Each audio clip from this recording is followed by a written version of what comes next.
বউ মানে বোমা। বিবাহ, বি শব্দের অর্থ হচ্ছে বিশেষভাবে, আর বাহ শব্দের অর্থ হচ্ছে ভার বহন করা। তার মানে বিবাহ শব্দের অর্থ হচ্ছে বিশেষভাবে ভার বহন করা। এ ভার শরীরের ভার নয়, এ ভার সংসারের ভার, এ ভার ধর্মের ভার। আজ থেকে সে তোমার সহধর্মিনী। সহধর্মিনী কাহাকে বলে? যে স্ত্রী তার স্বামীকে ধর্মের পথে নিয়ে আসে সে হয় সহধর্মিনী। সহধর্মী তোমার ক্ষেত্রে যে স্বামী তার স্ত্রীকে ধর্মের পথে নিয়ে যাবে সে হবে সহধর্মিনী। তাছাড়া হয়ে যাবে বউ, বউ মানে বোমা। সুতরাং সহধর্মিনী যেভাবে হয় সে কাজটা করতে হবে। আজকে আমরা এখানে আত্মীয় স্বজন বন্ধু বান্ধব সকলকে নিয়ে উপস্থিত হচ্ছি এই শুভ বিবাহ করার জন্য। বিবাহের মাধ্যমে পুরুষ লাভ করে পিতৃত্ব, নারী লাভ করে মাতৃত্ব।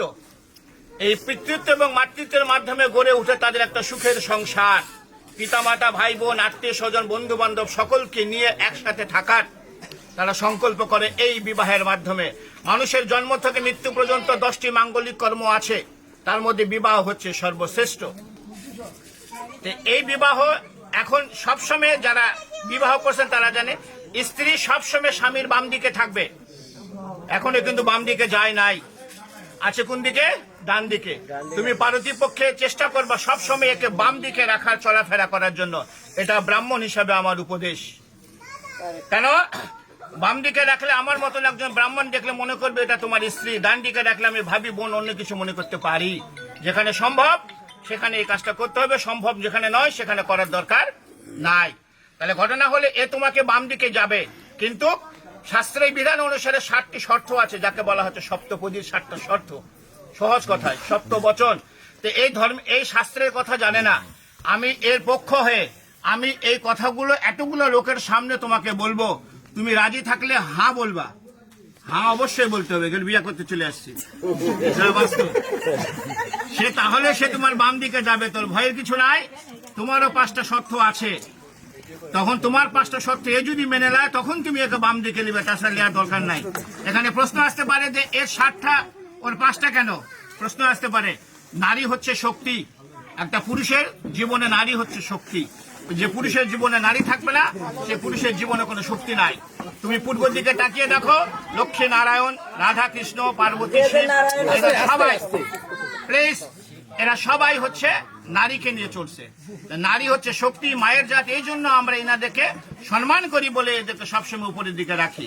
তাহলে এখন এর যে 7টা শর্ত আছে আমি তোমাকে আগে হিন্দিতে বলবো, আমি যেহেতু হিন্দিতে বলবো এবং পরে বাংলায় বুঝিয়ে দেবো। তুমি রাজি থাকলে এবং এমন জোরে হা বলবো আমরা তখন সকলে শুনতে পারি। ক্লিয়ার?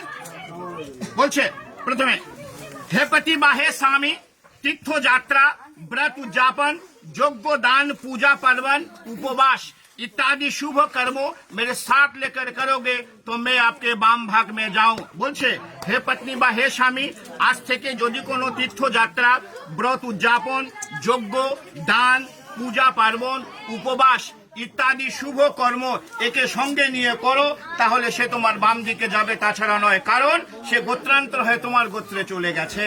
রাজি কি রাজি নয়? राजी। द्वितीय, होम यज्ञ आदि करके देव को पूजन तथा श्रद्धा तर्पण आदि में पितरों में मेरे साथ लेकर पूजन करोगी, मैं तो आपके बाम भाग में जाऊं।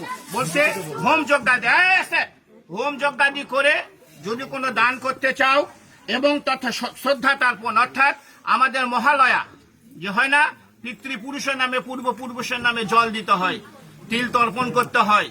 এই পূর্বপুরুষ যেহেতু সে গোত্রান্তর হয়ে তোমার গোত্রে গেল, এখন তোমার বাসায় যদি এই বিধানটা থাকে তাহলে একে সঙ্গে নিয়ে তোমাকে করতে হবে, তাহলে সে তোমার বাম দিকে যাবে, তাছাড়া নয়। राजी। तृतीय, कुटुंब के रक्षा करो, अतिथि आप्यायन करो और घर में गौ महिष पशु रखो, फिर उनको पालन करो।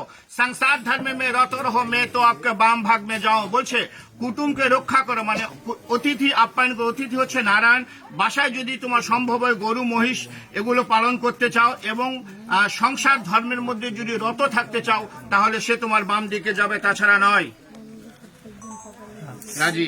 चौथे ভালো করে শুনবা, धन धान्य आदि के खर्च करो, दूसरे के घर में रखो, तो मेरे साथ पूछ के करोगे तो मैं आपके भाम भाঙবে যাও। এতদিন যা করেছি এখন থেকে ধন ধান্য আদিকে খরচ করে ইচ্ছা মতন আর খরচ করা যাবে না।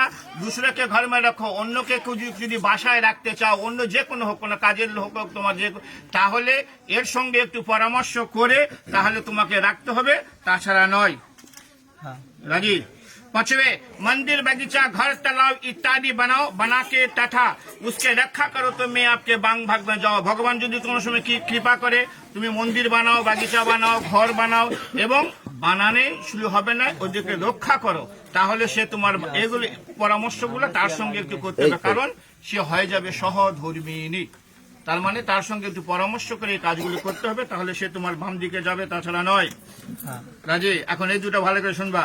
परदेश में यह अपना देश में व्यवसाय वाणिज्य चाकरी कृषि काज करके कमा कर लाओ और मेरे संपूर्ण भरण पोषण करो, मेरे बाबा माँ भाई बहन आत्मीय स्वजन के सम्मान करो तो मैं आपके बाम भाग में जाऊं। निजेर देश होक विदेश होक, যার যে কর্ম ব্যবসা বাণিজ্য চাকরি কৃষি কাজ করে ইনকাম করে এনে এর সম্পূর্ণ ভরণ পোষণ তোমাকে করতে হবে। এর বাবা মা ভাই বোন আত্মীয় স্বজন যেগুলো আছে তাদেরকে সম্মান করতে হবে, তাহলে সে তোমার বাম দিকে যাবে, তাছাড়া নয়। রাজি। এটা একটু ভালো করে শুনো তুমি, তোমার কাছে কোনো সমস্যা নেই। সাথে, आज से हम आपका पत्नी सब सुख दुख भाग करके लेऊंगा और रत्न तो हीन भावना और कामना हुए, परंतु पर स्त्री और पर नारी के नाश हो तो मैं आपके बाम भाग में जाऊं। কি বলছে? আজ থেকে আমি তোমার পত্নী, আমরা একে অপরের সুখ দুঃখ ভাগ করে নিব, অত্যন্ত হীন ভাবনা ও কামনা হয়ে, परंतु पर स्त्री অন্য কোন স্ত্রী পর নারীকে নাশ হও, অর্থাৎ একে আজ থেকে যে চোখে দেখা যাবে এই চোখটা আর অন্য কোন নারীর প্রতি দেওয়া যাবে না, তাহলে সে তোমার বাম দিকে যাবে, তাছাড়া নয়। সবচেয়ে গুরুত্বপূর্ণ এটা। তোমার 7টা শর্ত সে মেনে দিছে, আমরা শুনছি। এখন তোমাদের 5টা শর্ত আছে, তোমাকে বলবে, তুমি যদি মেনে নাও তাহলে সে তোমাকে বাম দিকে নিবে, তাছাড়া কিন্তু গুটে টালমা চলে যাবে। ভালো করে শুনবা। बर बोलছে, हे पत्नी मेरे चित्त के अनुकूल तुम्हारा चित्त रहेगी और सदा सदैव मेरे आज्ञा पालन करेगी तो तुम्हारा कहा हुआ वचन मैं मान लूंगा। बोलছে, हे पत्नी मेरे चित्त के अनुकूल, चित्त শব্দের অর্থ হচ্ছে মন, ওর মনের অনুকূলে তোমার মন সদা সর্বদা থাকতে হবে এবং তার আজ্ঞা পালন করতে হবে, তাহলে সে তোমাকে বাম দিকে নিবে, তাছাড়া নয়। রাজি। बर बोलते, सदा सदैव तुम प्रतिव्रत धर्म में प्राण रहोगी और प्रति सेवा करोगी तो तुम्हारा कहा हुआ वचन मान लूंगा। সে বলছে তুমি সদা সदैव প্রতিব্রত যে ধর্মটা আছে সেই ধর্মটা তোমাকে পালন করতে হবে, আর প্রতি যে সেবাটা আছে সেই সেবাটাও তোমাকে করতে হবে, তাহলে সে তোমাকে বাম দিকে নিবে, তাছাড়া নয়। আচ্ছা, এখন ভালো করে শুনবা এই কথাটা কিন্তু। বুঝছো? बर बोलते हैं, बोलছে, आज से तुम्हारा सास सिंहार जब मैं घर रहूंगी तब तुम पूरा तरह से करोगी, अन्यथा नहीं, इसलिए तुम्हारा सब सास सिंगार मेरे लिए है।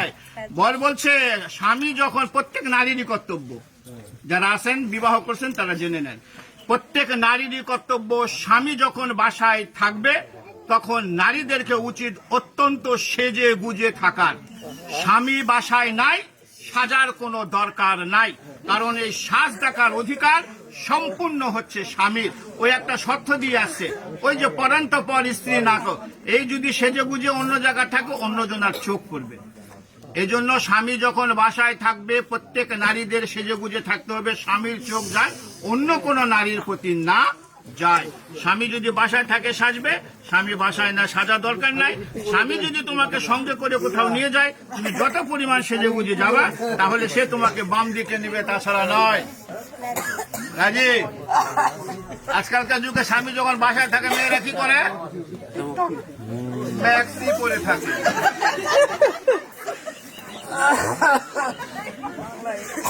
4 नंबर और बोलছে, मेरे घर में मेरे बाबा माँ, सुनते को सुनबा, मेरे घर में मेरे बाबा माँ भाई बहन भाभी जी है, उसके सच आज्ञा पालन में तत्परान रहोगी और मेरा बाबा माँ के सेवा करेगी तो तुम्हारा कहा हुआ वचन मान लूंगा।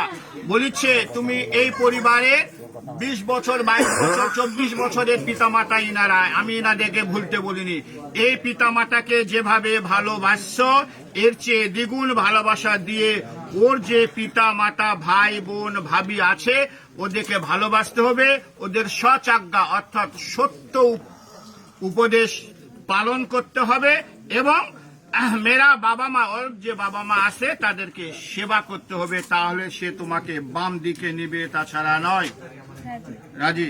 সর্বশেষ बोलते मेरे घर में जो देवता पितर है उसके सवेरे नहाकर पूजन माजन तुमको करना पड़ेगी और मेरे संसार रखा करोगी, मान सम्मान देकर रहोगी तो तुम्हारा कहा हुआ वचन मान लूंगा।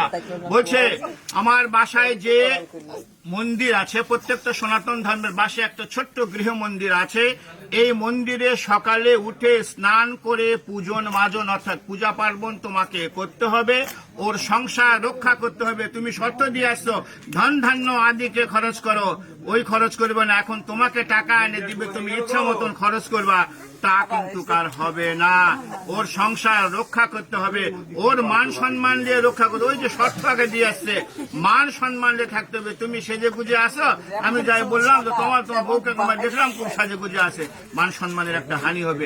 অর্থাৎ মান সম্মান রেখে রहोगी तो तुम्हारा कहा हुआ वचन में मान लूंगा।